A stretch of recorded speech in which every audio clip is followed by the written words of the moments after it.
నమస్తే and welcome to hit TV. Nellore జిల్లా వింజమూరులోని private స్కూల్లో విద్యార్థినులు అస్వస్థతకు గురయ్యారు. ఆహారం తిన్న 30 మంది బాలికలు వాంతులు విరేచనాలతో తీవ్ర ఇబ్బంది పడ్డారు. కాగా బాలికలు అనారోగ్యానికి గురైన వారిని ఆసుపత్రికి తరలించడంలో స్కూల్ యాజమాన్యం ఆసుపత్రికి తరలించారు.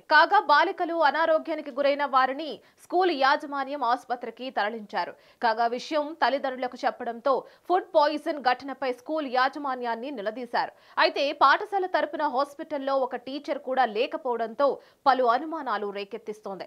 దీనిపై విద్యార్థుల తల్లిదండ్రులు, విద్యార్థి సంఘాలు తీవ్ర ఆందోళన వ్యక్తం చేస్తున్నాయి. స్కూల్ యాజమాన్యం నిర్లక్ష్యం వల్లే ఫుడ్ పాయిజన్ అయిందని తల్లిదండ్రులు ఆరోపిస్తున్నారు. అందరికీ నమస్కారం అండి. నా పేరు డాక్టర్ శ్వేత. నేను సిహెచ్సి వింజమూరు డీడీఓగా పనిచేస్తున్నాను.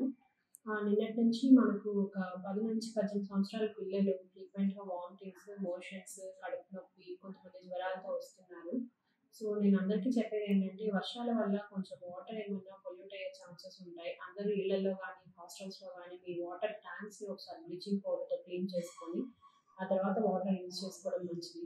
లేదు ఇంకా పిల్లలకి ఇలా బాగలేదు అనుకుంటే కాచి చల్లార్చిన నీళ్ళు ఇవ్వడం ఇంకా మంచిది.